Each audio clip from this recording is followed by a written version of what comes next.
Good morning student. पिछले class में हमने माइक्रो लेसन प्लान के बारे में पढ़ा था। इस बार हम माइक्रो लेसन प्लान की जो एक स्किल होती है इंट्रोड्यूसिंग द लेसन, इसके बारे में डिस्कस करेंगे। माइक्रो लेसन प्लानिंग बहुत ही ज़रूरी होती है कि ये जो है बीएड और बीटीसी के स्टूडेंट्स के लिए बहुत ही इम्पोर्टेंट है, क्योंकि ये उनके कोर्स का एक हिस्सा है। आज हम देखेंगे कि लेसन को इंट्रोड्यूस कैसे किया जाता है, उस कौशल के बारे में हम लोग पढ़ेंगे। चलिए स्टार्ट करते हैं अपना वीडियो। माइक्रो लेसन प्लान यानी सूक्ष्म पाठ्य योजना, इसको हिंदी में हम लोग कहेंगे। सबसे पहले हम लोग क्या करेंगे कि ब्लैक बोर्ड के ऊपर जो है आपको date, subject, topic, class, period और ड्यूरेशन, जैसा कि आपको पता है डेट जिस दिन हम ये लेसन को पढ़ाएंगे, ठीक है, और सब्जेक्ट जो आपका सब्जेक्ट होगा, यहाँ पर हम हिस्ट्री का एक प्लान ले रहे हैं। टॉपिक सिर्फ लिख के छोड़ देंगे, अभी हम आगे बताएंगे कि यहाँ पर क्या लिखना है। और फिर क्लास, जिस क्लास का ये प्लान होगा, जैसे 7th क्लास का प्लान है। पीरियड फर्स्ट होगा, फर्स्ट सेकंड थर्ड कुछ भी हो सकता है। ड्यूरेशन, यहाँ पे आपको पता है माइक्रो लेसन 6 मिनट का ही होता है, तो हमने यहाँ 6 मिनट लिख दिया है। अब स्किल, जिस स्किल की हम प्रैक्टिस कर रहे हैं उस स्किल के बारे में हम पढ़ेंगे। आज की स्किल जो है, आज का कौशल जो है वो कौन सा है? Skill of introducing the lesson, यानी प्रस्तावना प्रश्न कौशल,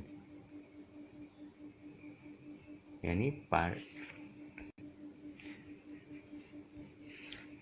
इसके कंपोनेंट्स लिखते हैं, यानी इसके घटक लिखते हैं। सबसे पहले इन घटकों का क्या काम है आगे हम देखेंगे वीडियो में। पहले क्या है इसका घटक है components, questions asked according to age and class of the students, यानी स्टूडेंट के जो भी क्वेश्चंस हम बनाएंगे वो स्टूडेंट्स के एज और उसकी क्लास के अकॉर्डिंग होना चाहिए। फिर questions are based on previous knowledge of the students, यानी जो भी क्वेश्चन होगा उनके पूर्व ज्ञान पर आधारित होना चाहिए, ठीक है। यानी पिछले क्लास में, अगर 7वें क्लास का प्लान हम बना रहे हैं तो 6ठे क्लास में वो क्या पढ़ के आए हैं वो हमें पता होना चाहिए। फिर questions related to objectives of the lesson, यानी जो हमारे लेसन का ऑब्जेक्टिव्स है, जो उद्देश्य है, उसके अकॉर्डिंग होना चाहिए। फिर questions are asked in sequence, और जो भी क्वेश्चन हो वो सीक्वेंस में होने चाहिए, ठीक है। फिर questions asked according to requirement, और जो भी क्वेश्चन है वो, जितने भी क्वेश्चन हम पूछें वो जो है पर्याप्त होने चाहिए, रिक्वायरमेंट के अकॉर्डिंग ही होना चाहिए। अब नेक्स्ट काम हमारा क्या होगा कि अब हम इंट्रोडक्टरी क्वेश्चंस पूछेंगे, ठीक है। फिर सबसे पहली चीज़ होती है इंट्रोडक्टरी क्वेश्चंस पूछना। हम क्या करते हैं, एक ऐसी टेबल बना लेते हैं, इस टेबल में जो है सीरियल नंबर लिखते हैं, ठीक। और फिर पीपल टीचर्स एक्टिविटी, यहाँ पर हम पहले कॉलम में बनाएंगे पीपल टीचर, यानी छात्र शिक्षक गतिविधि। और फिर पीपल्स रिस्पॉन्स, यानी जो है पीपल्स का, जो छात्र हैं उनकी अनुक्रिया। फिर घटक, जो कि हमने ये लिख रखे थे घटक इस तरह, यहाँ पर हम सिर्फ उसके नंबर्स लिखेंगे, ठीक। पहला क्वेश्चन क्या है, when did India get independence, ठीक है, ये क्वेश्चन है। तो उसका रिस्पॉन्स क्या आएगा, इंडिया गेट इंडिपेंडेंस ऑन 15 अगस्त 1947। अब इसमें कंपोनेंट्स कौन से यूज़ हुए हैं, हम उसके सिर्फ नंबर लिखेंगे, ठीक है। कंपोनेंट्स एक बार देख लें। जैसे पहले 3 कंपोनेंट जो थे, question asked according to age and class of the students, questions are based on previous knowledge of the student, questions related to objectives of the lesson. तो यहाँ पर देखेंगे हमने 1 2 3 यानी 3 घटक हमने पूरे किए हैं, तो हम 1 2 3 डाल देंगे। दूसरा क्वेश्चन, इससे रिलेटेड दूसरा क्वेश्चन होगा जो पीपल का रिस्पॉन्स आया है, where do we host our flag on 15 August, we host our flag from Red Fort, ये पीपल्स का रिस्पॉन्स होगा। अब इसमें घटक कौन से होंगे, 1 2 3 4, जो आपको घटक लगता है कि ये क्वेश्चन जो मैंने पूछा है इसमें ये कंपोनेंट्स यूज़ हुए हैं, तो हम वही लिखेंगे, ठीक है। 3 देखेंगे, इसी से मैंने रिस्पॉन्स से मैंने नेक्स्ट क्वेश्चन बनाया, where is Red Fort situated, तो रिस्पॉन्स क्या होगा, Red Fort is situated at New Delhi, ठीक है, इसमें कंपोनेंट्स 1 2 3 4 5, अगर 4 और 5 हम देखते हैं कंपोनेंट, तो questions are asked in sequence. Next question देखते हैं, who build the Red Fort. अब यहाँ पर जो हमारा आंसर आया था, Red Fort is situated at New Delhi, तो हम पूछ रहे हैं कि who build the Red Fort, तो आंसर क्या होगा। अब जैसे स्टूडेंट्स को इसका आंसर नहीं आता, तो ये जो हमारा फोर्थ क्वेश्चन है, लास्ट क्वेश्चन है, इसमें जो है ऐसा क्वेश्चन होना चाहिए जिसके छात्र उत्तर ना दे सके, तो ये हमारा प्रॉब्लमेटिक क्वेश्चन हो गया, स्टूडेंट से कोई रिस्पॉन्स नहीं आया। इसमें जो घटक यूज़ हुए वो 1 2 3 4 और 5, ठीक है। अब ये आंसर नहीं आया, तो उस जो आंसर नहीं आया उसका आंसर हमें देना होगा 2। थोड़ी देर का पॉज लेने के बाद हम स्टेटमेंट ऑफ एम यानी अपना उद्देश्य कथन बोलेंगे, यानी जो हमारे इस क्वेश्चन का आंसर होगा।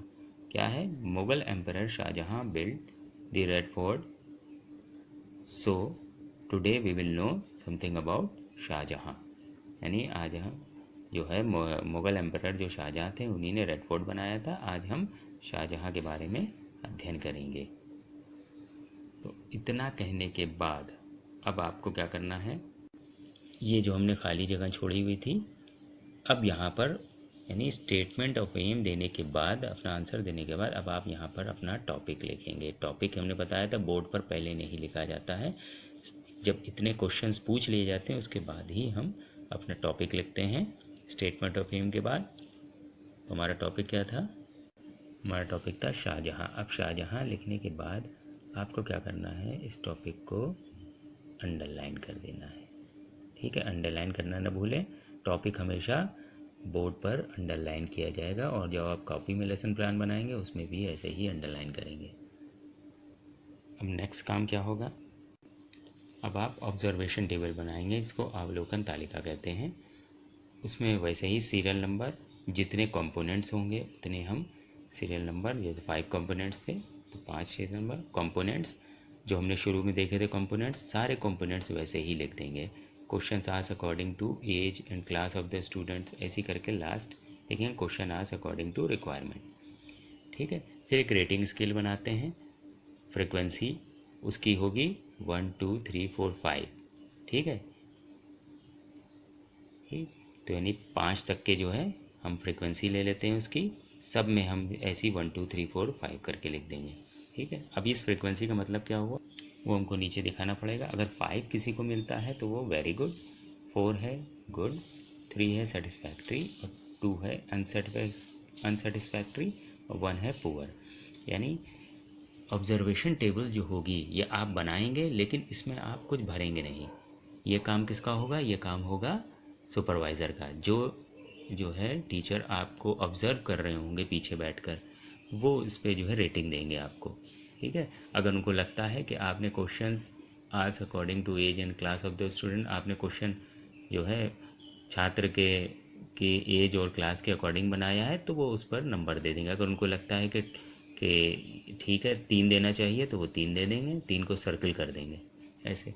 और question based on previous knowledge of the student, उनको लगता है कि अगर कि आपने जो क्वेश्चन पूछे हैं वो प्रीवियस नॉलेज पर जो है आधारित थे, स्टूडेंट की यानी पूर्व ज्ञान पर आधारित थे, अगर उनको लगता है कि 4 नंबर ठीक है, हाँ आपको 4 मिलना चाहिए, तो वो 4 को सर्कल कर देंगे। इसी तरह से question related to objectives of the lesson, अगर उनको लगता है कि ऑब्जेक्टिव्स ऑफ द लेसन के अकॉर्डिंग था, तो वो उनको जो भी रेटिंग देनी होगी वो उसके अकॉर्डिंग वो उसको सर्कल कर देंगे। आप इसमें कुछ नहीं करेंगे, आप इसको ऐसे ही छोड़ देंगे, ठीक है। और फिर बाद में उनको जो भी सजेशंस देने वो उसको नीचे सजेशंस फॉर इम्प्रूवमेंट, ठीक है। पूरे लेसन प्लान को वो ऑब्ज़र्व करने के बाद जो है आपको सजेशंस देना शुरू करेंगे, 1 2 3 जितने भी सजेशंस लिखना चाहें, और फिर आपको उसी सजेशंस को मान के अगले लेसन प्लान में उसको इंट्रोड्यूस करना पड़ेगा, ठीक है। फिर यहाँ पे सुपरवाइज़र अपना सिग्नेचर कर देंगे। अब इस पेज के ऊपर आपको कुछ नहीं करना है, ये सुपरवाइज़र का काम होता है, ठीक है। तो यहाँ पर हमारा इंट्रोड्यूसिंग द लेसन पूरा होता है। ये स्किल अगले क्लास में हम एक और स्किल की बात करेंगे। अगर आपको ये वीडियो अच्छा लगा तो उसको सब्सक्राइब करिएगा। Thank you.